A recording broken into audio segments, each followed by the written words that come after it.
अध्याय 38। आज का अध्याय 38 हम श्रवण करेंगे। छोटा सा अध्याय है, लेकिन बाबा ये अध्याय में ये बताया गया है कि किस तरह से बाबा हिंट देते हैं। उनकी महासमाधि नजदीक आ रही है, लेकिन नहीं समझ पाते लोग। हम थोड़ा बहुत नाना साहब चांदोरकर के बारे में भी जानेंगे।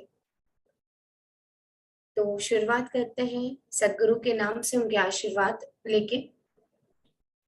गुरुर्ब्रह्मा गुरुर्विष्णु गुरुर्देवो महेश्वरः गुरुर् साक्षात् परब्रह्मा तस्मै श्री गुरुवे नमः। ओम शांति शांति शांति। शुरुआत करते हैं अध्याय 38। बाबा की हांडी। नाना साहेब द्वारा देव मूर्ति की अपेक्षा, नैवेद्य वितरण और छाछ का प्रसाद। गत अध्याय में चावड़ी के समारोह का वर्णन किया गया है। अब इस अध्याय में बाबा की हांडी तथा कुछ अन्य विषयों का वर्णन होगा। प्रस्तावना। हे सद्गुरु साईं, तुम धन्य हो। हम तुम्हें नमन करते हैं। तुमने विश्व को सुख पहुंचाया और भक्तों का कल्याण किया है। तुम उदार हृदय के हो। जो भक्तगण तुम्हारे अभय चरण कमलों में अपने को समर्पित कर देते हैं, तुम उनकी सदैव रक्षा एवं उद्धार करते हो। भक्तों के कल्याण और प्रतिष्ठा के निमित्त ही तुम अवतार लेते हो। ब्रह्मा के साँचे में शुद्ध आत्मरूपी द्रव्य डाला गया है और उसमें से ढलकर जो मूर्ति निकली वही संतों के संत श्री साईं बाबा ही है। साईं स्वयं ही आत्माराम और चिर आनंद धाम है। इस जीवन के समस्त कार्यों को नश्वर जानकर उन्होंने भक्तों को निष्काम और मुक्ति दिया है। यहाँ पे बाबा के बारे में हेमंत पंत ने कहा है कि चरण कमलों में समर्पित होना, यानी कि सरेंडरनेस की बात हुई है। जब तक हम अपने गुरु को, अपने प्रभु को, अपने सदगुरु को जब तक हम समर्पित नहीं होंगे, तब तक हमें वो संतोष नहीं मिलता है। फ्रेंड्स, मिराकल्स क्या है? जो हम चमत्कार सुनते हैं या हमारे साथ होता है, या जो लीलाएं होती है, वो क्या है? वो और कुछ नहीं है फ्रेंड्स, वो ब्लेसिंग्स है। It's one sort of blessings. तो जब हम अपने आप को पूरी तरह से समर्पित कर देते हैं बाबा को, कि बाबा मुझसे जितना हुआ मैंने किया, अब आपकी रिस्पॉन्सिबिलिटी, आप जानो, तब वो भार वो खुद लेते हैं फ्रेंड्स। वो भार उन पे आता है, वो रिस्पॉन्सिबिलिटी उनकी हो जाती है, क्योंकि हमने वो रिस्पॉन्सिबिलिटी, हमारी जो रिस्पॉन्सिबिलिटी थी वो हमने उन पे डाली है। तो बहुत ही गर्व की बात है। अगर आप साईं भक्त हो, या आप साईं बाबा में मानते हो, या आप ये पारायण या कोई भी तरह का पारायण या कोई भी साईं नाम जाप या जो भी साईं रिलेटेड अगर आप कुछ भी भक्ति करते हो, तो you should be feeling lucky और ब्लेस्ड कि हम बाबा के इतने करीब है। क्योंकि बाबा की भक्ति भी ऐसे नहीं मिलती है फ्रेंड्स। हम बहुत कुछ करना चाहते हैं, या बहुत लोग कुछ ना कुछ करना चाहते हैं लेकिन नहीं कर पाते। तो हम लकी हैं कि हमें बाबा की भक्ति मिली है, पारायण के द्वारा, या नाम जाप के द्वारा, या अन्नदान के द्वारा, या उनके भजन गाने में, या उनकी लीला सुनाने में। तो वी आर लकी कि हमें उनकी भक्ति मिली है, और उनकी भक्ति के साथ ही हमारी शक्ति बढ़ती रहती है। अब जानते हैं बाबा की हांडी। मानव धर्म शास्त्र में भिन्न भिन्न युगों के लिए भिन्न भिन्न साधनाओं का उल्लेख किया गया है।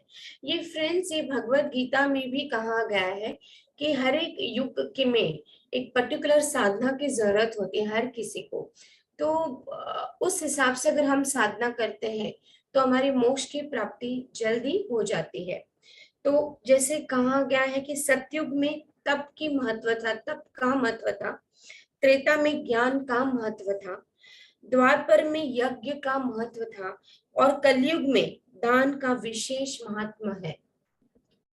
हम कलयुग में आ पहुंचे हैं। दान दान का इम्पोर्टेंस इसके लिए ज्यादा कहा है कि कलयुग में दान जितना दोगे उतना ही मोक्ष की प्राप्ति होगी। तो दान का महत्व यहाँ पे दिया गया है। सर्व प्रकार के दानों में अन्न दान श्रेष्ठ है। दान कई प्रकार के हो सकते हैं। हम वस्त्रों का दान करते हैं, हम किसी को एजुकेशन का दान करते हैं, किसी की शादी करवाते हैं। बट जैसे कहा है ना कि अन्नदान सबसे बड़ा दान है, क्योंकि जब इंसान को भूख लगती है तो पात्रता नहीं देखता है। यानी कि अगर मुझे भूख लगी है तो मैं नहीं देखूंगी कि मुझे मेरी फेवरेट चीज मिली है या नहीं, या मुझे इतनी भूख लगी कि मुझसे रहा नहीं जा रहा है। अगर सामने कोई सूखी रोटी भी दे दे तो वो मुझे कोई पकवान के से कम नहीं लगेगी। तो जैसे अगर हम प्यासे हैं और तब हमें कोई पानी दे तो हम ये नहीं देखेंगे कि बिस्लरी का पानी है या स्वच्छ पानी है, हम बस पानी पी लेंगे। तो ये है महत्व अन्न दान का। जब हम अन्न देते हैं, किसी भूखे इंसान को जब हम अन्न देते हैं तो उसकी तृप्ति होती है, उसको सेटिस्फैक्शन होता है। जब हमारे घर पे कोई आता है या कोई कुरियर वाला आता है या कभी भी कोई बाहर से आता है, जब हम उनको एक ग्लास ठंडा शरबत देते हैं तो कितना तृप्त होकर वो पीता है फ्रेंड्स। तो वो उस समय उसकी वो नीड है। तो अन्नदान का इसके लिए महत्व दिया गया है कि कलयुग में जितना अन्न का दान होगा, जितना हम अन्न का दान करेंगे उतना ही हमें मोक्ष की प्राप्ति होगी, उतने ही हम और बाबा के करीब जा पाएंगे और उनके नजदीक आ पाएंगे। और बाबा को बहुत ही अच्छा लगता था जब हम अन्न का दान करते थे।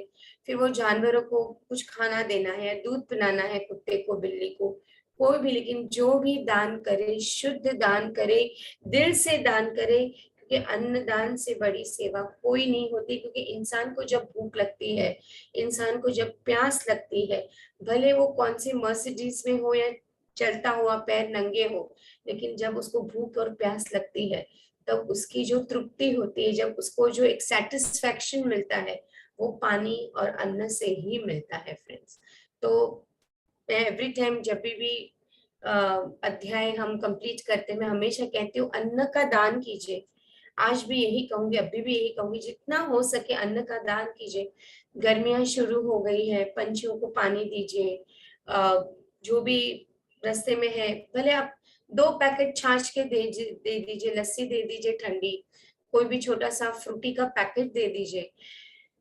ये छोटी छोटी बातें हम अपने बजट में देंगे, कोई प्रॉब्लम नहीं है। आप, मैं जैसे कहती हूँ ना कि जो भी करे दिल से करे, जरूरी नहीं कि 100-200 का करे।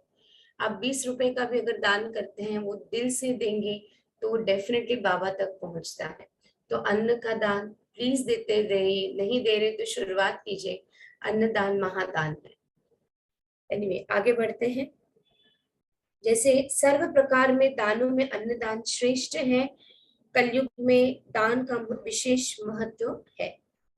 जब मध्य के समय हमें भोजन प्राप्त नहीं होता तब हम विचलित हो जाते हैं। जैसे आफ्टरनून में बहुत भूख लगी होती, सुबह से कुछ खाया नहीं होता है और भूख लगी होती, तो हम कैसे विचलित हो जाते हैं। हेमंत पंत लिखते हैं, ऐसी स्थिति में अन्य प्राणियों के अनुभव कर जो किसी भिक्षुक या भूखे को भोजन देता है वही श्रेष्ठ दानी है।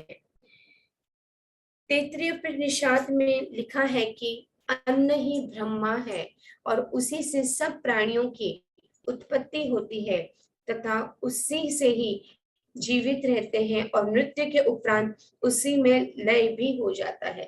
अन्न ब्रह्मा है। हर जीव जो दुनिया में आया है फ्रेंड्स, उसको अन्न तो चाहिए ही। जानवर हो, पशु पक्षी हो, इंसान हो, पेड़ पौधों को भी अन्न चाहिए। जब हम पानी नहीं डालते 2 दिन, कैसे सूख जाते हमारे पेड़।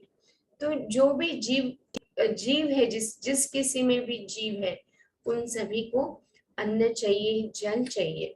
और ब्रह्मा का रूप दिया गया है, इसके लिए फ्रेंड्स अन्न का अपमान मत कीजिए।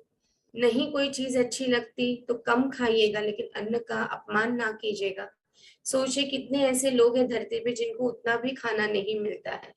अन्न का वेस्ट ना कीजिए, जितना चाहिए उतना ही प्लेट में लीजिए, वेस्टेज ना रखे, फेंके मत। क्योंकि जब आप अन्न को फेंकते हैं, अन्न का वेस्टेज होता है, तो आप ब्रह्मा को फेंकते हैं। अगर नहीं खाना है आपको तो सही समय पे किसी को दे दीजिए ताकि वो बिगड़े नहीं, खराब ना हो। लेकिन प्लीज बिगड़ा हुआ खाना मत दीजिए और अन्न को फेंकिए नहीं। तो ये बहुत ही इंपॉर्टेंट बात है, क्योंकि जब हम अन्न को फेंकते हैं तो हम कितने देवी देवताओं का अपमान करते हैं फ्रेंड्स। जैसे कहा है ना कि अन्न ही ब्रह्मा है, तो ब्रह्मा से कंपेयर, जब कोई अन्न का कंपैरिजन होता है तो हम ब्रह्मा को फेंक देते हैं, ब्रह्मा का अनादर करते हैं। तो ये बात खास ध्यान रखिएगा। जब कोई अतिथि दोपहर के समय अपने घर आता है तो हमारा कर्तव्य हो जाता है कि हम उसका अभिनंदन कर उसे भोजन कराएं। अन्य दान जैसे धन, भूमि और वस्त्र इत्यादि देने में तो पात्रता का विचार करना पड़ता है, परंतु अन्न के लिए विशेष सोच विचार की आवश्यकता नहीं है। दोपहर के समय कोई भी अपने द्वार पर आए, उसे शीघ्र भोजन कराना हमारा परम कर्तव्य है। प्रथमत लूले, लंगड़े, अंधे या रुग्ण भिखारियों को, मतलब यहाँ पे भी बाइफरकेशन दिया है कि सबसे पहले अन्न का दान किसे देना चाहिए। तो लूले, लंगड़े, अंधे या रुग्ण भिखारियों को, फिर उन्हें जो हाथ पैर से स्वस्थ है, और उन सभी के बाद अपने संबंधियों को भोजन कराना चाहिए। अन्य सभी के अपेक्षा पंगुओं को भोजन कराने का महत्व अधिक है, यानी कि जो हैंडीकैप्ड होते हैं उन्हें भोजन कराने का सबसे ज्यादा महत्व दिया जाता है, क्योंकि वो खुद से बना नहीं सकते, असमर्थ होते हैं खुद से बनाने के लिए। तो जब हम उनको अन्न का दान देते हैं, जब हम उन्हें अन्न देते हैं, तो वो सबसे बड़ा पुण्य है। और कहते हैं ना कि अगर आप दान नहीं देते तो कभी अपेक्षा भी मत करना कि आपको ये जन्म में या दूसरे जन्म में आपको कुछ मिले, क्योंकि अगर आपने कुछ ये जन्म में दिया ही नहीं है तो आप कैसे अपेक्षा कर सकते हैं कि आपको कभी कुछ मिले। अन्नदान के बिना अन्य सब प्रकार के दान वैसे ही अपूर्ण है, जैसे कि चंद्रमा बिना तारे, पदक बिना हार, कलश बिना मंदिर, कमल रहित तालाब, भक्त रहित भजन, सिंदूर रहित सुहागन, मधुर स्वर विहीन गायन, नमक बिना भोजन। यहाँ पे कंपैरिजन किया गया है अलग अलग चीजों के साथ। जिस प्रकार अन्य भोज्य पदार्थों में दाल उत्तम समझी जाती है, उसी प्रकार समस्त दानों में अन्नदान श्रेष्ठ है। कहते हैं कि सबसे ज्यादा जो इम्पोर्टेंट होती है दाल होती है। कहते हैं ना कि दाल पौष्टिक तो होती है अगर आप न्यूट्रिशन वाइज देखें, लेकिन कहते हैं ना एक दाल है वो सब में जाता है। रोटी के साथ भी आप खा सकते हैं, चावल के साथ भी आप खा सकते हैं, पी भी सकते हैं, पेट फुलफिलिंग मील के समान कहा जाता है। तो सब भोजन में दाल सबसे उत्तम मानी गई है। उसी प्रकार समस्त दानों में अन्नदान श्रेष्ठ है। अब देखें कि बाबा किस प्रकार भोजन तैयार कराकर उसका वितरण किया करते थे। आप सभी को पता होगा कि बाबा खुद दो दो बड़ी हांडियों में खुद अपना हाथ उबलते खाने में डाल के लोगों को परोसते थे, हिलाते थे। बहुत खूब, बहुत ही स्वादिष्ट खाना, खिचड़ी वो बनाते थे बेसिकली, और अपने हाथों से बनाते थे। कभी उनका हाथ जला नहीं, कभी कोई फोड़े नहीं आए। तो सब वो देख के एकदम सरप्राइज हो जाते थे कि किस तरह से पॉसिबल है। आज भी अगर आप म्यूजियम में जाते हैं शिरडी में, तो वो हांडी रखी गई है जिसमें बाबा खुद हाथ डाल के खाना बनाते थे। हम पहले ही उल्लेख कर चुके हैं कि बाबा अल्पाहारी थे और वे थोड़ा बहुत जो कुछ भी खाते थे वो उन्हें केवल 2 गृहों से ही भिक्षा में उपलब्ध हो जाया करता था। अल्पाहारी यानी कि बाबा बहुत ही कम खाते थे, बहुत कम खाते थे। ज्यादातर तो उनको 2 घरों से ही भिक्षा जो मिलती थी उसमें से ही वो खा सकते थे। लेकिन वो बाकी की, जैसे मैंने बताया ना, 5 घरों में जाते थे रेगुलरली, और जो भी उन्हें अन्न मिलता था सूखा, वो एक बर्तन में लेते थे, और लिक्विड जो था वो और दूसरे बर्तन में लेते थे। और सब मिक्स करके खाते थे। बाकी का जो बच जाता था वो वितरण कर देते थे, या फिर कौवे, कबूतर, कुत्ते उसको बाबा डाल देते थे। बाबा बहुत ही कम खाते थे, लेकिन बाबा खिलाते थे। लोगों को खिलाने का बहुत ही शौक था बाबा को। परंतु जब उनके मन में सभी भक्तों को भोजन कराने की इच्छा होती, तो प्रारंभ से लेकर अंत तक संपूर्ण व्यवस्था वे स्वयं किया करते थे। वे किसी पर निर्भर नहीं रहते थे और ना ही किसी को इस संबंध में कष्ट दिया करते थे। प्रथमत वे स्वयं बाजार जाकर सब वस्तुएं जैसे अनाज, आटा, नमक, मिर्ची, जीरा, खोपरा और अन्य मसाले आदि वस्तुएं नगद दाम देकर खरीद लाया करते थे। यहाँ तक कि पीसने का कार्य भी वे स्वयं ही किया करते थे। मस्जिद के आंगन में ही एक भट्टी बनाकर उसमें अग्नि प्रज्वलित करके हांडी में ठीक नाप से पानी भर देते थे। हांडी दो प्रकार की थी, एक छोटी और दूसरी बड़ी। एक में 100 और दूसरों में 500 व्यक्तियों का भोजन तैयार हो सकता था। कभी वे मीठे चावल बनाते और कभी मांस मिश्रित चावल यानी कि पुलाव बनाते। कभी कभी दाल और मटुकले भी बना लेते थे। पत्थर की सील पर महीन मसाला पीसकर हांडी में डाल देते थे। भोजन रुचिकर बने इसका वे भरसक प्रयास किया करते थे।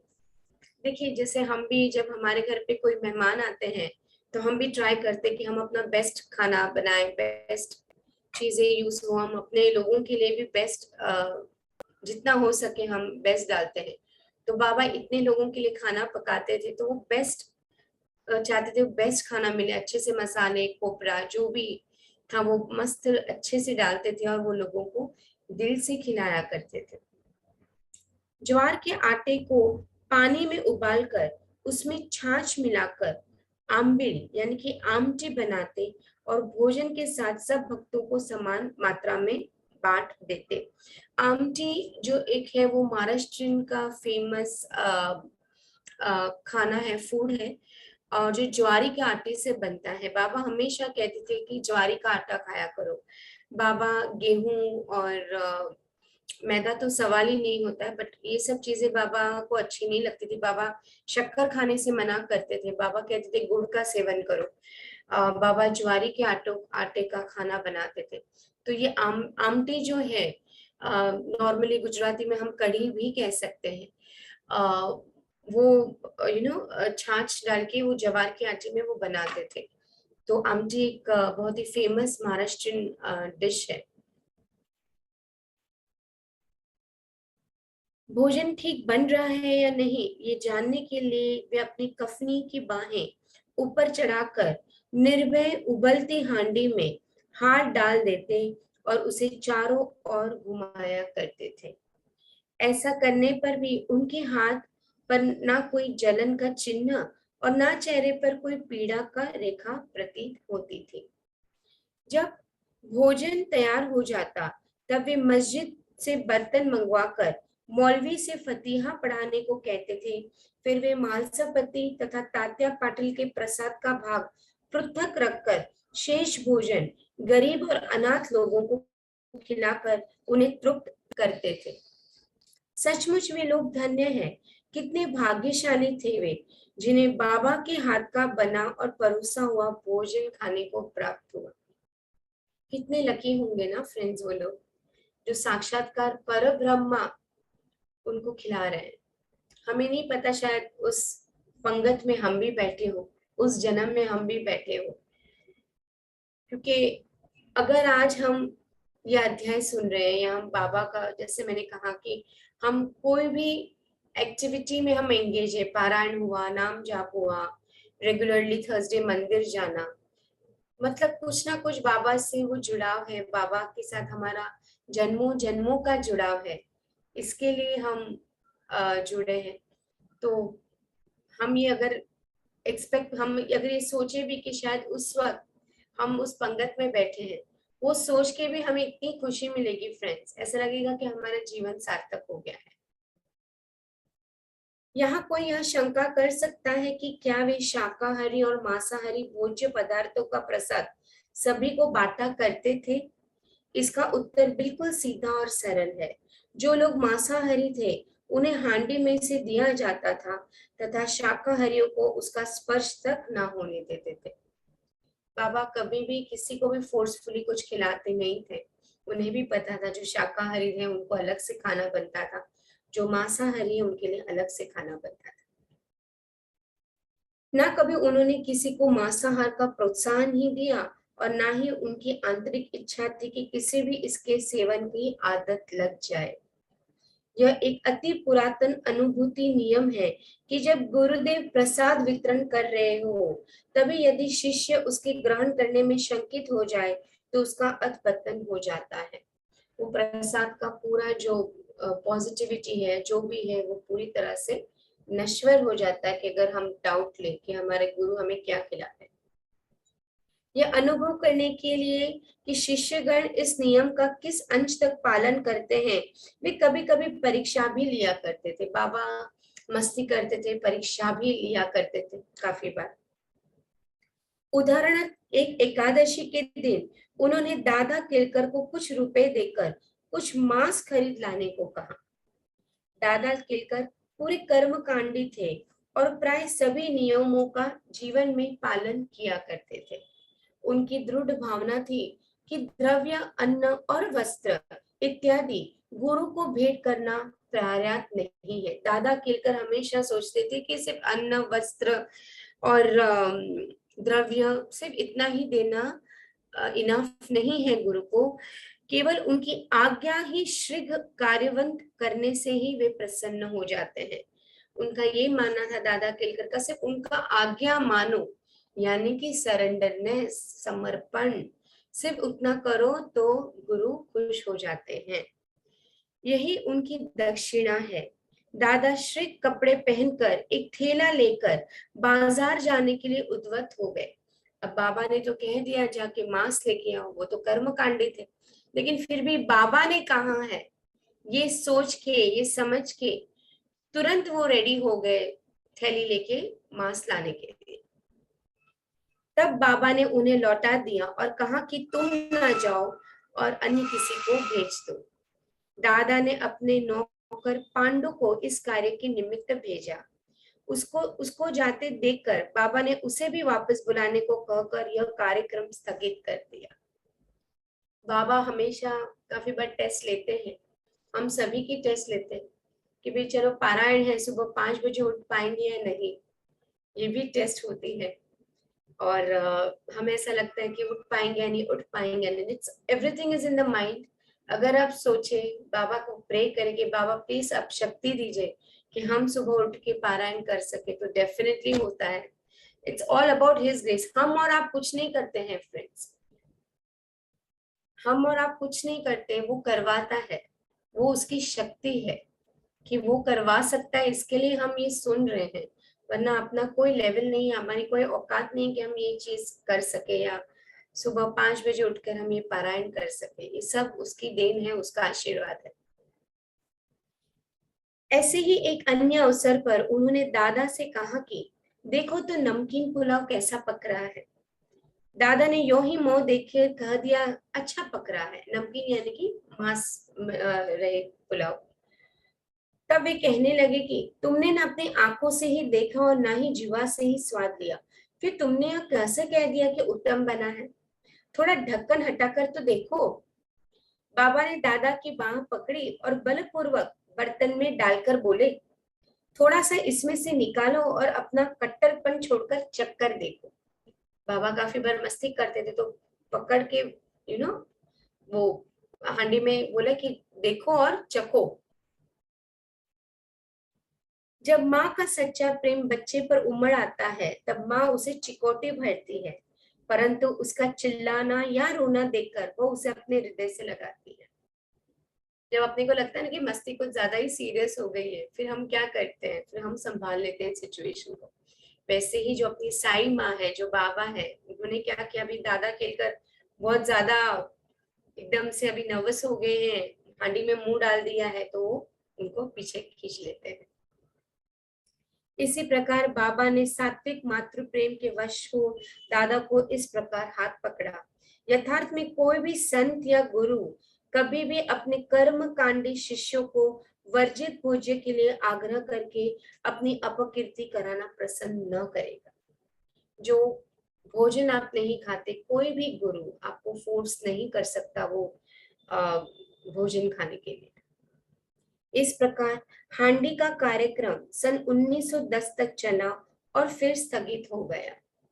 जैसे पूर्व में उल्लेख किया जा चुका है कि दास गणों ने अपने कीर्तन द्वारा समस्त बंबई प्रांत में बाबा की अधिक कीर्ति फैलाई।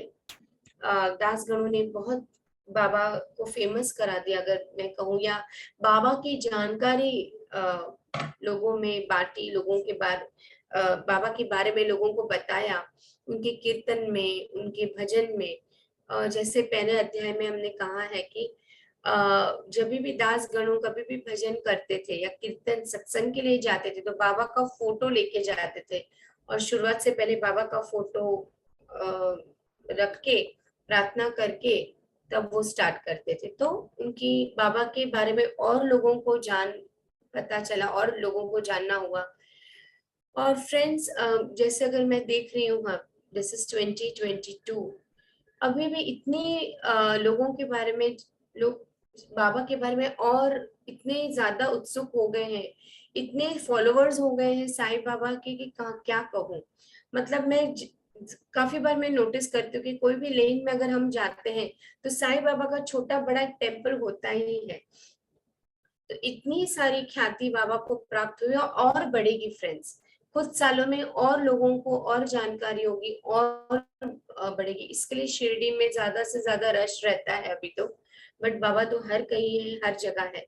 तो बाबा की कीर्ति बहुत फैली है। तो उस वक्त भी दास गणों के कीर्तन की वजह से और लोगों को बाबा के बारे में जान पड़ा, लोगों को समझ में आया। फलत इस प्रांत से लोगों को झुंड दास गणों ने अपने कीर्तन द्वारा समस्त बंबई प्रांत में बाबा की अधिक कीर्ति फैलाई। फलत इस प्रांत से लोगों के झुंड शिरडी में आने लगे और थोड़े ही दिनों में शिरडी पवित्र तीर्थ स्थान बन गया।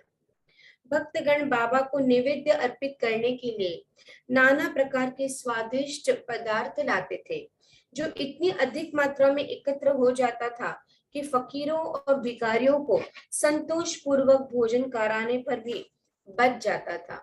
नैवेद्य वितरण करने की विधि का वर्णन करने से पूर्व हम नाना साहिब चांदोरकर को की उस कथा का वर्णन करेंगे जो स्थानीय देवी देवताओं और मूर्तियों के प्रति बाबा के सम्मान भावना की द्योतक है। आगे बताते हैं कि किस तरह से नैवेद्य का वितरण होता था, किस तरह से फूड डिस्ट्रीब्यूशन होता था। उससे पहले नाना साहब चंदोरकर की लीला के बारे में हम जानेंगे। नारायण गोविंद चांदोरकर, एक्चुअली उनका नाम था नारायण गोविंद चांदोरकर, प्यार से सब लोग उनको नाना कहते थे। वो गैजेट ऑफिसर थे, एक प्राइडनेस था, एक प्राउडनेस था उनमें। नाना ही एक ऐसे डिवोटी थे जिसको बाबा ने 3 बार बुलाया, 3 बार बुलाया। जब तक वो नहीं आए, नाना साहिब चांदोरकर बाबा के पास नहीं आए, तब तक बाबा बुलाते रहे। एक पहली बार बुलाया, उन्होंने अनसुना कर दिया, दूसरी बार भी अनसुना किया, तीसरी बार जब बुलाया तो गुस्से में बाबा से मिलने गए थे। और जब वो मिलने गए तो बाबा ने कहा, आओ नाना। काफी टाइम लगा दिया, काफी देर लगा दी, और नाना साहब चांदोरकर बहुत भड़क गए कि हिम्मत कैसे हुई मुझे नाना कहने की, क्योंकि नाना तो मुझे मेरे नजदीक के लोग पुकारते हैं। और धीरे धीरे बाबा की दिव्यता, डिविनिटी उनके सामने आती गई। वो भगवान में तो मानते थे, लेकिन ऐसे संतों में, उन सब में वो नहीं मानते थे। लेकिन जैसे जैसे वो बाबा के नजदीक आए, बाबा के बारे में जानने लगे, उनकी डिविनिटी के बारे में जानने लगे, उनकी दिव्यता उनके सामने नजर आई, लीलाएं देखने लगे, तब उनको यकीन हो गया कि नहीं, ये फकीर जो है, ये औलिया जो है, ये संत जो है, वो गलत नहीं है। वो पर ब्रह्म है, ब्रह्मा का ही एक अवतार है। और नाना साहिब चांदोरकर के बारे में हमने पहले भी अध्याय में काफी कुछ पढ़ा है फ्रेंड्स, जिसमें जामनेर का हमने पढ़ा था लीला की, किस तरह से मैना ताई को लेबर के द्वारा काफी तकलीफ होती है, और किस तरह से बाबा खुद तांगे वाला बन के आते हैं, और किस तरह से बापूगीर को उदी और आरती देते हैं, और किस तरह से इजिली बाद में उनका लेप मतलब बच्चा हो जाता है। तो वो अध्याय में हमने, पिछले अध्याय में हमने, उसके पहले के अध्याय में हमने ऑलरेडी ये लीला पढ़ी थी।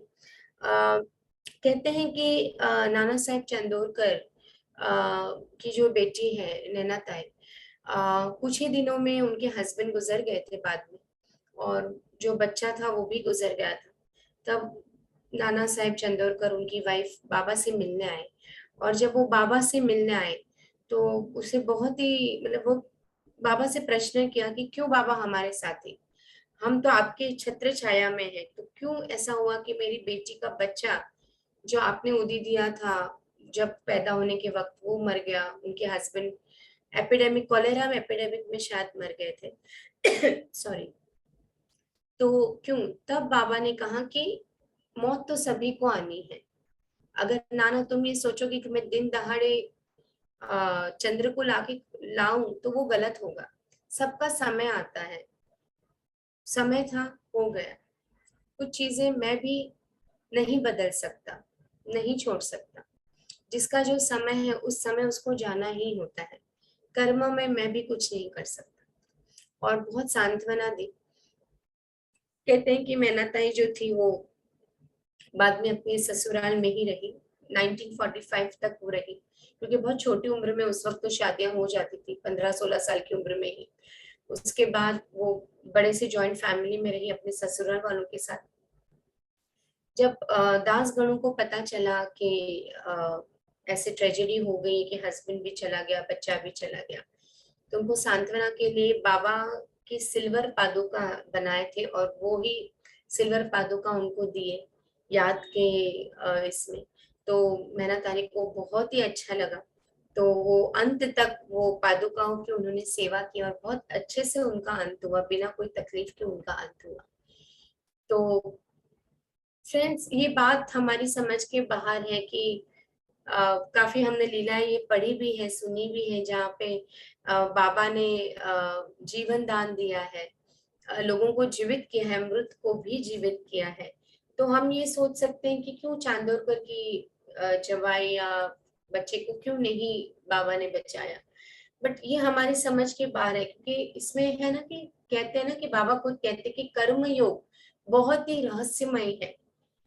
हम सोचते हैं कि ये चीज ऐसी नहीं होनी चाहिए थी, उसको ये तकलीफ नहीं होनी चाहिए थी, बट किसके क्या कर्म है वो हम नहीं जानते, वो तो प्रभु ही जानता है।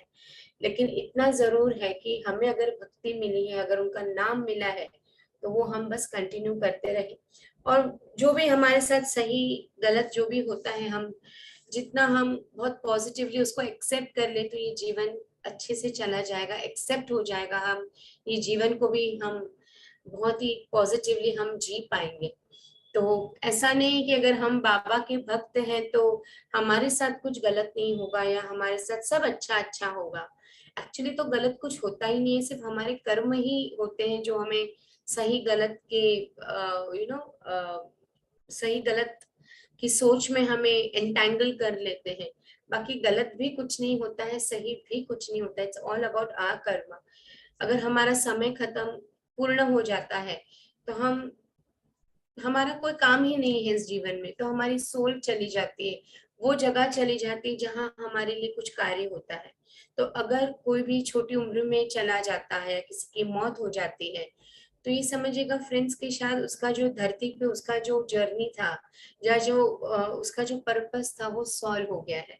और अगर आप और मैं जिंदा है, मतलब हमारा पर्पस अभी भी बाकी है। तो ये सोचिएगा फ्रेंड्स कि अगर हम जी रहे हैं, अगर आज हम जिंदा हैं, तो कोई तो रीजन है ना, हम जिंदा है, कुछ तो है ना, कुछ तो बाकी है।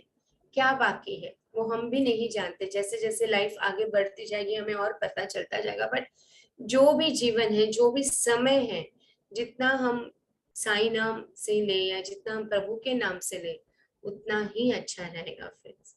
तो ये है। और नाना साहेब तो जैसे बोलते ना कि बहुत मानते थे बाबा को। एक बार ऐसा होता है कि एक हरिश्चंद्र माउंटेन करके था, वहां पे वो उनको मंदिर वगैरह जाने का बहुत ही इच्छा रहती थी, बहुत ही शौक होता था नाना साहेब चांदोरकर को कि एक बार ऐसा होता है कि वो मंदिर जाते हैं। बहुत ही बैरन लैंड होता है, कुछ भी नहीं होता है, सूखा पड़ा होता है, वैसी जगह पे एक मंदिर स्थित होता है। और वो हरिश्चंद्र माउंटेन करके था, वो पर्वत पे जाते हैं। और होता ये है कि वो अपने सिपाही के साथ जाते हैं, उनको बहुत जोरों की प्यास लगती है। इतनी जोरों की प्यास लगती है फ्रेंड्स के वो एक पत्थर पे बैठ जाते हैं। और वो सोचते हैं कि भाई मुझे इतनी प्यास लगी है, मैं क्या करूं, मैं क्या कर सकता हूँ। और तब वो बाबा को प्रे करते कि बाबा, मतलब वो कहते हैं कि अगर मेरे बाबा होते तो मुझे अभी प्यास मेरी बुझाते, मुझे पानी देते। तो उनका सिपाही कहते कि हाँ बाबा होते तो ना, बाबा तो यहाँ पे नहीं है तो कैसे आपकी प्यास बुझाएंगे। लेकिन मन ही मन चांदोरकर प्रे कर रहे थे बाबा को कि बाबा मुझे बहुत प्यास लगी, कुछ तो करिए, मुझे प्यास बुझाइए। तभी अचानक से पता नहीं कहाँ से एक भील होता है ना, जो आदिवासी लोग होते हैं, वो एक भील आ जाता है सामने से। तो तुरंत उनको पूछता है कि भाई कुछ पानी है आपके पास, पानी मिलेगा, मुझे प्यास लगी है। तो वो भील बोलता है अरे आप जहाँ बैठे हो पत्थर के नीचे ही पानी है, एकदम क्रिस्टल क्लियर पानी, एकदम शुद्ध पानी है, मीठा पानी है। आप मुझसे क्या पानी मांग रहे हैं, आप जहाँ बैठे हो वही पानी है। तो नाना साहेब चांदोरकर भी बहुत ही सरप्राइज हो जाते हैं, उनका सिपाही भी बहुत सरप्राइज हो जाता है। फिर वहां पे जब वो पत्थर को हटाया जाता है तो बहुत ही पानी रहता है वहां पे, एकदम मीठा और एकदम क्रिस्टल क्लियर पानी रहता है। और चांदोरकर साहब पानी पी के एकदम तृप्त हो जाते हैं और वो थैंक यू कहते हैं। और यहाँ पे जब बाबा से वो मिलने आते हैं तो कहते हैं कि बाबा याद करते हैं कि मेरे नाना को प्यास लगी है, क्या मैं उनको उसको मुट्ठी भर भी मैं पानी नहीं दे सकता। तो ये लोग सब सुनते हैं, अचानक ये बाबा बोलते तो सब लोगों को समझ में नहीं आता कि क्या बोल रहे हैं बाबा। लेकिन जैसे ही वहां पे नाना साहेब चांदोरकर ने प्रे किया, यहाँ पे बाबा को फील हुआ, बाबा ने तुरंत बोला कि मैं अपने नाना को मुट्ठी भर भी पानी, पाम भर भी पानी नहीं दे सकता। और वही भील का आना होता है, भील उनको कहता है, वो भील भी कौन था किसी को नहीं पता होता है। अचानक से आता है और बोलते हैं कि बंजर जमीन, पूरा बैरन लैंड था, और बोलते हैं आप जहाँ बैठे हो वही पत्थर के नीचे पानी, क्रिस्टल क्लियर मीठा पानी। तो ये कहते हैं कि ये बाबा की लीला है। वैसे ही और एक बार पद्मालय माउंटेन था जहाँ पे गणपति का बहुत ही खूबसूरत मंदिर था, और तो नाना साहेब चांदोरकर वहां पे गए होते हैं। लेकिन जब वो मंदिर के लिए निकलते ना तभी से कुछ ना कुछ गड़बड़ होता है, उनका सामान के लिए कोई आता नहीं होता है, कोई आदमी उसको नहीं मिल रहा होता है नाना साहब, तो वो वैसे भी थके हुए होते हैं। फिर भी उनको मंदिर वगैरह उनको बहुत अच्छा लगता है जाना, तो वो चले तो जाते क्योंकि कोई हेल्प नहीं रहता है, फिर भी वो चले रहते। तब उनको बहुत ही भूख लगी होती, इतनी भूख लगी होती, वो बाबा को प्रे करते, बाबा मुझे बहुत भूख लगी है, मैं बहुत हंग्री हूँ, मैं कुछ ज्यादा नहीं मांगता, बस मुझे सिर्फ एक चाय मिल जाए, एक प्याली गर्मा गर्म चाय मिल जाए, बस मैं उसमें ही तृप्त हो जाऊंगा। तो ऐसे ही वो चल रहे होते हैं। तभी वो मंदिर का, गणपति मंदिर का पुजारी है, वो मंदिर से बाहर आके जोर से चिल्लाता है, नाना साहब आ गए क्या, नाना साहब आ गए क्या। तो नाना साहब बोलते हैं हाँ मैं ही नाना साहब हूँ और मैं ही आया हूँ। तो कि चलो आपके लिए सर पहले गर्मा गर्म चाय पीते हैं, गर्मा गर्म चाय आपके लिए रेडी है। तो वो बहुत सरप्राइज हो जाते हैं और माँ बाप को मन ही मन बहुत सारा प्यार और धन्यवाद देते हैं। तो ऐसे काफी लीलाएं हैं काफी भक्तों के साथ। नेक्स्ट अध्याय जो है 39वां अध्याय, उसमें नाना साहेब, जैसे मैंने आपको बताया, नाना साहेब को एक प्राउडनेस था अपने विद्या का, अपने नॉलेज का। तो किस तरह से बाबा उसका प्राउडनेस जो होता है उसको खत्म कर देते हैं, वो बहुत ही इंटरेस्टिंग अध्याय है, इन डेप्थ अध्याय है, भगवत गीता के बारे में है। नाना साहब को ऐसा लगता है कि बाबा को संस्कृत नहीं आती, लेकिन जब बाबा उसका जो अहम होता है उसको तोड़ने के लिए उससे ही प्रश्न पूछते हैं, वो नहीं जवाब देते हैं, फिर बाबा किस तरह से प्यार से word to word with grammar किस तरह से मीनिंग समझाते हैं। बहुत ही इंटरेस्टिंग अध्याय है वो, इन डेप्थ अध्याय है वो, तो वो आएगा। बट नाना साहब चांदोरकर से बहुत कुछ हमें सीखने भी मिलता है कि सबसे पहले अभिमान न करना, प्राइडनेस ना रखना, जो भी है सब यही सेटल हो जाएंगे। कहते बाबा से मिलने के बाद वो बहुत ही हम्बल हो गए थे नाना साहब, बहुत ही हम्बल हो गए थे लोगों में, लोगों ने उनमें बहुत चेंज देखा था। पहले जिस तरह से थे उसके बाद से बहुत ही उनमें नम्रता आ गई थी, प्यार आ गया था उनमें। और बहुत सारी ऐसी लीलाएं हैं वो जो हम पढ़ते रहेंगे, लेकिन अभी हम ये जो लीला है अध्याय की वो हम आगे पढ़ेंगे। किस तरह से नाना साहब ने भगवान को मानते हुए भी एक देव मूर्ति की उपेक्षा की थी, यानी कि अवॉइड किया था, वो हम पढ़ेंगे। कुछ व्यक्ति अपनी कल्पना के अनुसार बाबा को ब्राह्मण तथा कुछ उन्हें यौवन समझा करते थे, परंतु वास्तव में उनकी कोई जाति न थी। उनकी और ईश्वर की तो केवल एक ही जाति थी। कोई भी निश्चय पूर्वक ये नहीं जानता था कि वे किस कुल में जन्मे हैं और उनके माता पिता कौन थे। फिर उन्हें हिंदू या यवन कैसे घोषित किया जा सकता है। आज भी मैं काफी बार सुनती हूँ कुछ लोगों से कि बाबा तो मुस्लिम थे ना। मुझे हमारे रिलेटिव्स में से एक जन ने पूछा था कि तू साईं बाबा का पारायण क्यों करती है, तू साईं बाबा का क्यों पढ़ती है, वो तो मुस्लिम थे ना, हम लोग मुस्लिम का क्यों पढ़े।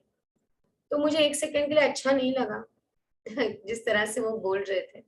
मुझे तो एक्चुअली तो थोड़ा गुस्सा भी आ गया कि ऐसे कैसे वो बोल सकते हैं। फिर मैंने बोला कि किसने बताया कि बाबा यवन थे, मतलब बाबा मुस्लिम थे या बाबा हिंदू थे। किसी को भी नहीं पता, किसी को भी बाबा की माता पिता के बारे में नहीं पता। तो आप कैसे जान सकते हो कि मुस्लिम थे। नहीं नहीं, वो अल्लाह मालिक कहते थे। मैंने बोला वो तो साई राम, वो तो जय श्री राम भी कहते थे। तो इससे हम ये पता लगे कि वो अल्लाह अल्लाह मालिक कहते थे, वो मुस्लिम है। तो वो तो जय श्री राम भी बोलते थे, जय सिया राम भी बोलते थे। तो मैंने बोला वो किसी को नहीं पता था वो मुस्लिम थे या हिंदू थे। वो एक संत थे, वो एक फकीर, वो औलिया थे, वो ब्रह्मा के ही रूप थे। तो मैं उनसे जुड़ी हूँ क्योंकि मुझे अच्छा लगता है। मैंने कभी उनको एक मुस्लिम है या हिंदू, कभी वो लेवल का सोचा ही नहीं है। तो आप भी मत सोचिए, क्योंकि ये फैक्ट किसी को भी नहीं पता कि वो हिंदू थे या मुस्लिम थे। और मैंने उनको बहुत स्टर्नली ये बात कह दी, तो वो चुप हो गए।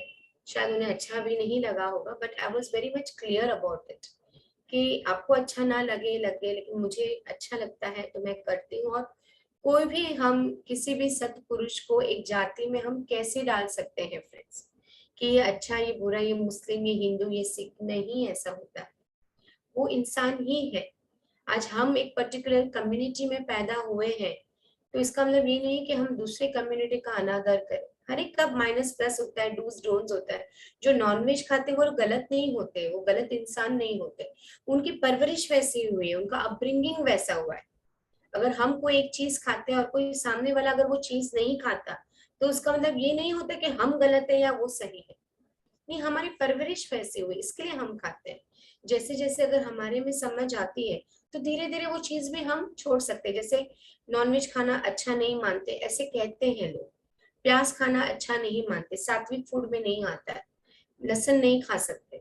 हर एक की अपनी अपनी मान्यता है, हर एक की अपनी अपनी सोच है। कहते हैं गर्मी में तो प्याज खाना चाहिए, लू नहीं लगती है। तो हर एक की मान्यता, कोई सही या गलत नहीं, हम इंसानों ने उसको सही या गलत के मोड में रखा है फिर। तो अगर कोई नॉनवेज खा भी रहा है तो वो उसकी चॉइस है, उसका अपब्रिंगिंग है, उसकी सोच है। उसको कब छोड़ना कब नहीं खाना, लेट हिम डिसाइड, वो उसकी कर्मा है, उसकी जर्नी। हर एक इंसान, अब हर एक इंसान की एक जर्नी होती है फ्रेंड्स। और उन किसी की जर्नी में हमें इंटरफेरेंस करने का कोई भी, हमें भगवान ने वो हक नहीं दिया है कि हम इंटरफियर करें। जज कर सकते हैं क्योंकि वो अपनी सोच होती है कि हम जज करते हैं कि नॉनवेज खाता है तो ये बुरा है, ये प्योर वेज है तो इंसान अच्छा है। कौन सी इसमें लिखा है कि जो नॉनवेज खाते हैं वो गलत काम करते हैं या नहीं करते हैं। काफी जो नॉनवेज नहीं खाते या जो पर्टिकुलर फॉलो करते हैं कम्युनिटी को, जो कांदा लहसुन भी नहीं खाते, कुछ नहीं खाते, आलू नहीं खाते हैं, वो लोग भी गलत काम करते हैं। तो सही गलत का हम क्यों सोचे, जो भी है ऊपर वाला देखेगा। लेकिन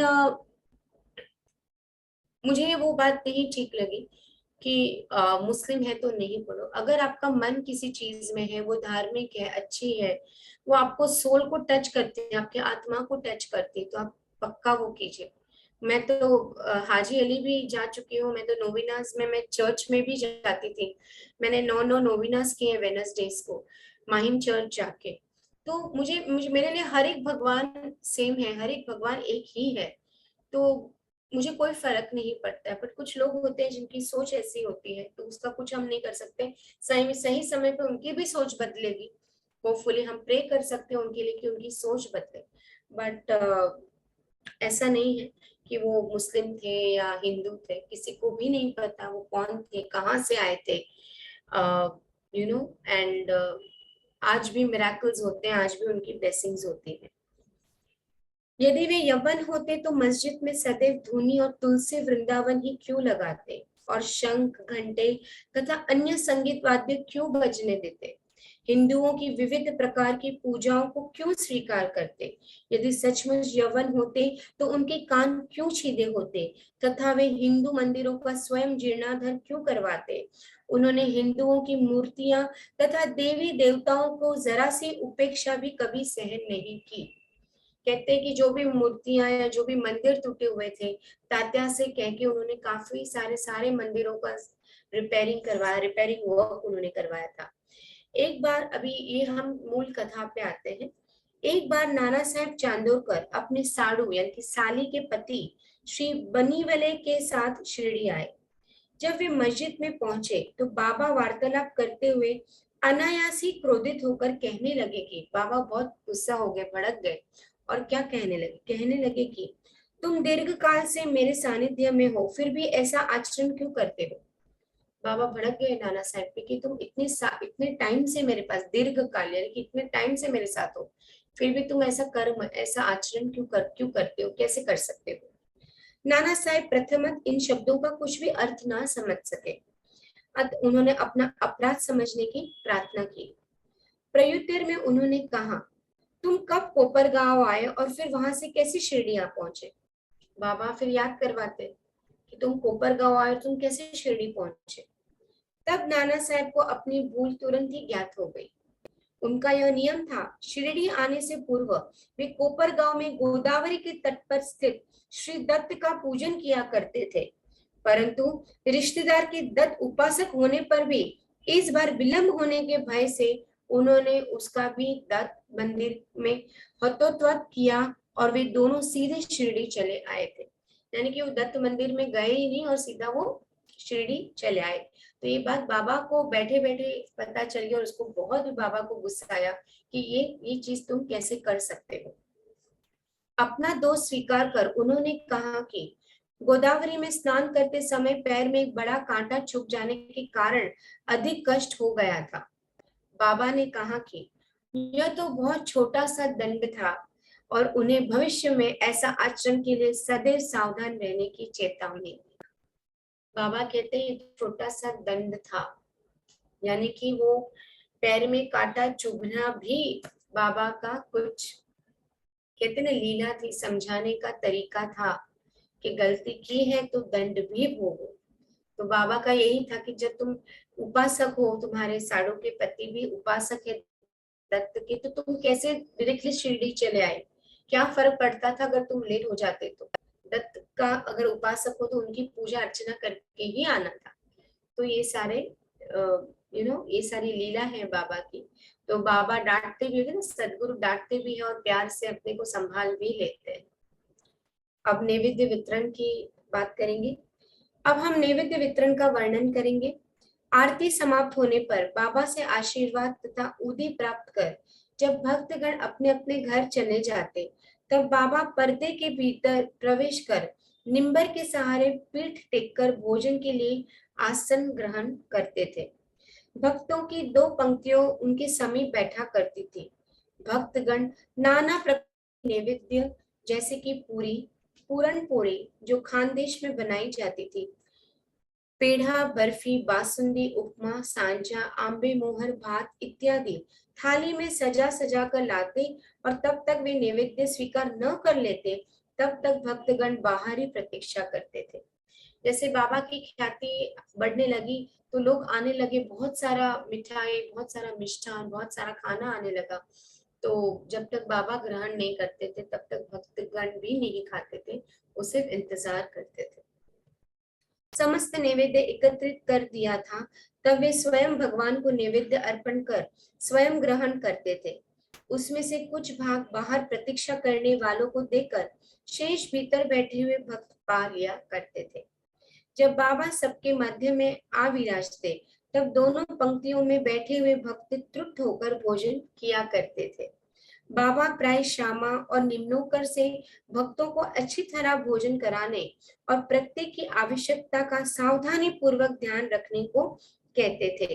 वो हमेशा श्यामा को और निम्नोकर को कहते थे भाई भक्त खाते हैं नहीं, बराबर खाना ग्रहण कर रहे हैं नहीं, वो ध्यान रखते थे, ध्यान देते थे, उनको ध्यान के लिए बोला जाता था। वे दोनों भी इस कार्य को बड़ी लगन और हर्ष से करते थे। इस प्रकार प्राप्त प्रत्येक ग्रास भक्तों को पोषक और संतोषदायक होता था। कितना मधुर, पवित्र और प्रेम रस से पूर्ण भोजन था वो, सदा मांगलिक और पवित्र। कहते हैं कि अगर हम बाबा के नाम से भोजन करते हैं या बाबा का नाम लेकर अपने मुंह में डालते हैं तो उसकी सात्विकता बढ़ जाती है, वो ज्यादा सात्विक हो जाता है और ज्यादा मंगलमय खाना हो जाता है फ्रेंड्स। तो हो सके उतना ट्राई कीजिए, अगर आप खाना कुछ भी मुंह में डाले, पानी हो या खाना कुछ भी मुंह में डाले, बाबा को याद करके डालेगा, ताकि उसकी पवित्रता, बाबा के नाम से उसकी पवित्रता उस खाने में घुल जाए और ज्यादा पौष्टिक हो जाए और ज्यादा मंगलमय हो जाए। अब आते हैं छाछ यानी कि मट्ठा का प्रसाद, जो हेमंत पंत की कथा है। हेमंत पंत का जैसे पूरा नाम है गोविंद रघुनाथ दाभोलकर, अन्ना साहब दाभोलकर भी लोग कहते थे। हेमंत पंत बहुत ही गरीब घर में पैदा हुए। जैसे ही वो पैदा हुए कुछ ही दिनों में उनकी मम्मी एक्सपायर हो गई। उनकी मौसी ने, मतलब उनकी काकी ने उनको रखा, बड़ा किया। इंग्लिश मीडियम उस वक्त 5th स्टैंडर्ड तक वो पढ़े, बाद में पैसों की तंगी के होने की वजह से वो ज्यादा नहीं पढ़ पाए। फिर उन्होंने और जॉब शुरू कर दी।